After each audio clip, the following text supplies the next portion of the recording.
All right, guys, we're back, and we're going to keep talking about this film. What'd you think about the surrounding cast? There's one particular person I really enjoyed. I really like the little kid. That's what I was going to say. That makes me so happy. What a little nutbag brat he was. He was brilliant. Yeah, that's exactly what I was thinking. I thought he was great. I thought that was such a great addition. Yeah. Because, I mean, I'm not being funny. If you're going to be foiled, if you've got this gigantic plot and, you know, this intricate job to do, you're going to be foiled by a 1950s little boy. Because right? They foiled everybody so far in all the films that we've watched. Yep, that's true. Yeah, Suddenly comes to mind there. Oh, yeah. And what's his name? Ralph or whatever in Desperate Hours? Yeah. Oh, yeah. And now, The Narrow Margin. Foiled again by Leave It to Beaver. I don't think Carly knows what Leave It to Beaver is, folks. I don't think they have that in the UK. It sounds familiar. Leave it to Liam. Think that's because you just talk about it all the time. I don't talk about Leave It to Beaver all the time. What are you talking about? I mean, I feel like you do. Whatever. When I think of Beaver, I just think of like Basic Instinct. I don't even want to know. Let's not even go down there. Talking about fluffies and one-eyed willies. We're getting into Fufuland again. Stop it. We're done with that. It's all with Fifis. That's a different podcast. Yeah, no, I agree. I thought the kid was great. It was so funny because he keeps and it's hard not to talk about the remake too at the same time. So I'm trying to separate. Now talking about the remake, that's separate. Yeah, so I'll have to keep that at bay. But yeah, he's so fun, like calling him a bad guy or whatever it was, and I don't know. I love the fact that he's such a typical kid as well, because he will not shut up. Mm-hmm. That is the best, like, depiction of a child that age that's like, hey, you're stealing shit. And then start screaming about it and will not shut up even when he's getting told to shut up by 4 people. He's still going. Yeah. Today you get smacked across the face. I'm like, shut up, little brat. I'm sorry. I'm not shut up. He's a good guy, I swear. I didn't mean to. No, he's great. They're fun. I mean, they really did a good job with him. And I mean, the whole cast, you know, like I said, I think is really spot on and perfect in this film. And can I just say that they have the best silent fight ever? Which part is this? Explain yourself. What is this scene? Set it up for us like we haven't seen the movie. So Tough as Nails cop that's got a chip on his shoulder and a dead partner, he's in the toilet with weird mustache silent bad guy, and they're having a little fight in there, and he's like, oh, you can't beat it out of me, and then he just shouts at him and he tells him everything. Best silent fight ever. Because there's literally about 2 minutes where they're just going, boosh, boom, thud. There's a little bit of struggling. There was a lot of struggling. There was a lot of sound effects. And I thought that was, the sound effects were kind of like delayed though. So it was great. It was like silence and then, that was a pretty good scene. I mean, you know, it's interesting because, I liked it a lot. Yeah, when you think about these older films like this back in those days, they had these massively big cameras. So it was much tougher to shoot close quarter scenes like that. So that was probably a big deal at the time. Yeah. I genuinely thought it was, I'm not mocking it when I say it. I thought it was great. Yeah. I would have to agree on that. I was a little surprised by, it was a reporter, right? Was it a news reporter or something like that died? We thought that might be a bad guy. Am I wrong there? Was that another cop? I can't remember. Feel like you're going into the remake. Maybe. No, the remake didn't have a news reporter, right? Had loads of freaking people that didn't matter in the remake. Who was the other? There was another guy, right, that gets killed in one of the cabins. Like, gives us some hope, or he's going to protect the girl, and then he dies. No, I feel like you're going into the remake. Oh, you're killing me now. Now I got to look it up. The police transport guy got beaten up when he was going to arrest the guy, and then accidentally opened the door and got beaten up. Yeah. Hmm. And then there was that creepy guy that was like, oh, let's make a deal. Here's some money. Stop protecting the woman that we already know is in there. And then the furry coat guy came back. Furry coat guy. Here we go, guy came back. They were the bad guys. Yeah, I don't know. I feel like there's somebody else here that we're missing. I feel like you're dipping into Gene Hackman territory. No, I don't think so, because there was no reporter there. I feel like there was another character here, and I'm trying to figure this out. Carly. There was a conductor. He was in it a lot. And then the poor guy that brought him breakfast, he was like, "Oh, here's your breakfast." "Oh, I didn't want any food." "Well, you did, so stop being mean." No, I thought you would remember this. You're wrong. No. Yeah, I'm right. You're wrong. Well, everybody gets one. No, you're still wrong. I'm gonna figure this out. Okay, well, look, shall we get some hold music while you... No, you just keep talking. I don't think How was your anybody day? wants How's that. quarantine going? Oh. What are you guys doing? We're taking a break from Narrow Margin to discuss COVID-19. Dun, dun, dun. Nobody wants to hear about my life at work.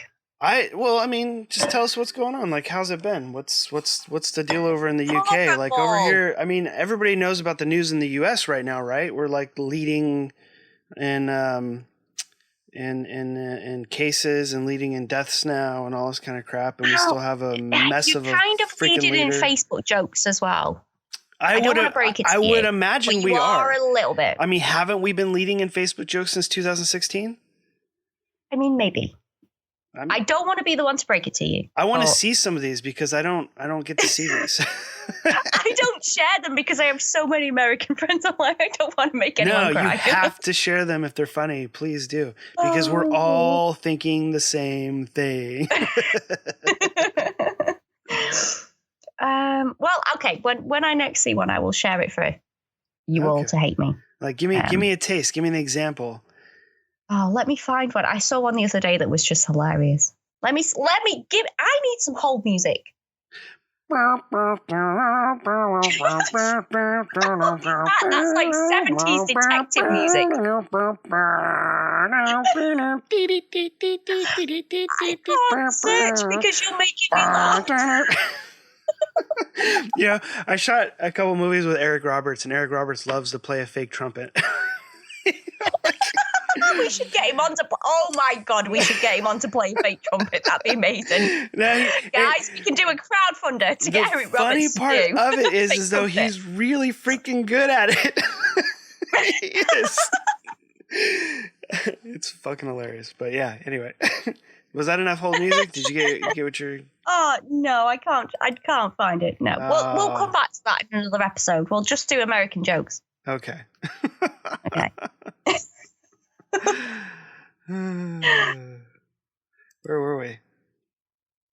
I don't bloody know. You were looking for a report. and my day. Okay. So, I don't like people even more. That's my day.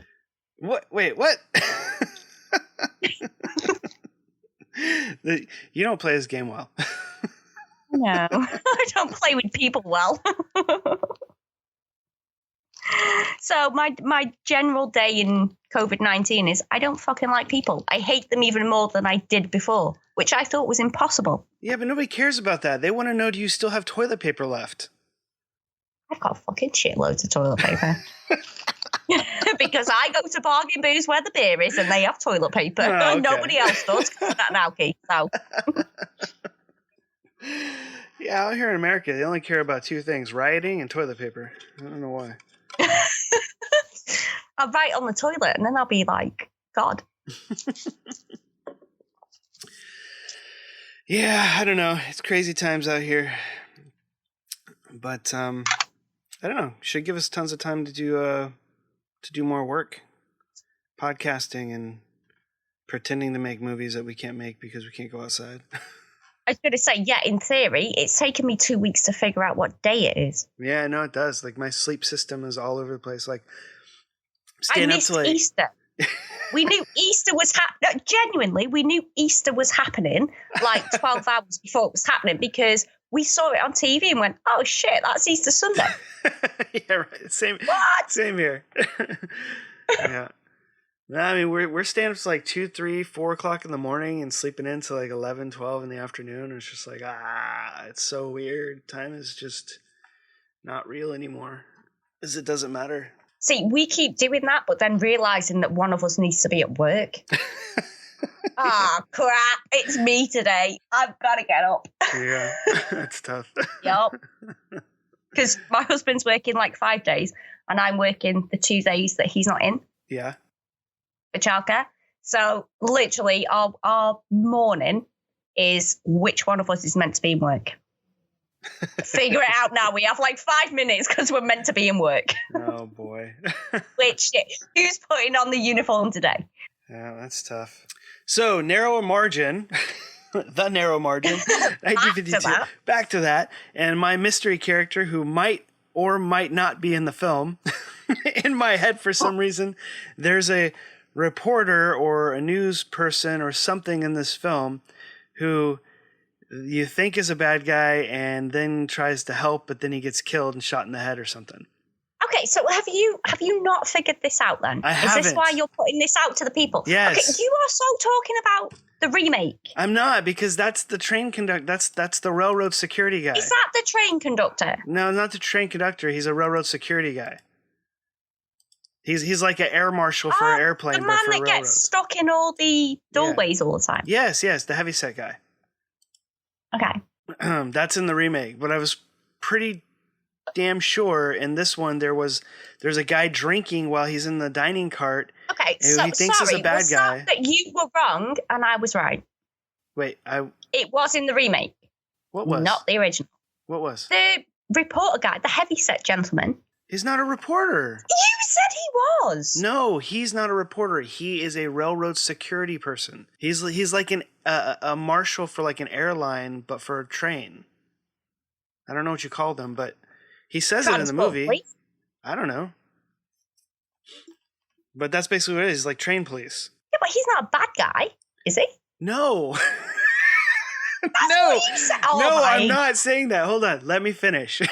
I'm confused. Okay. I'm genuinely confused. Okay. Now, I could be wrong. I might be wrong, and I hate to be wrong. But if I'm wrong, I'm wrong. But and I've watched so many movies during quarantine that I'm just like, maybe they're all bleeding together.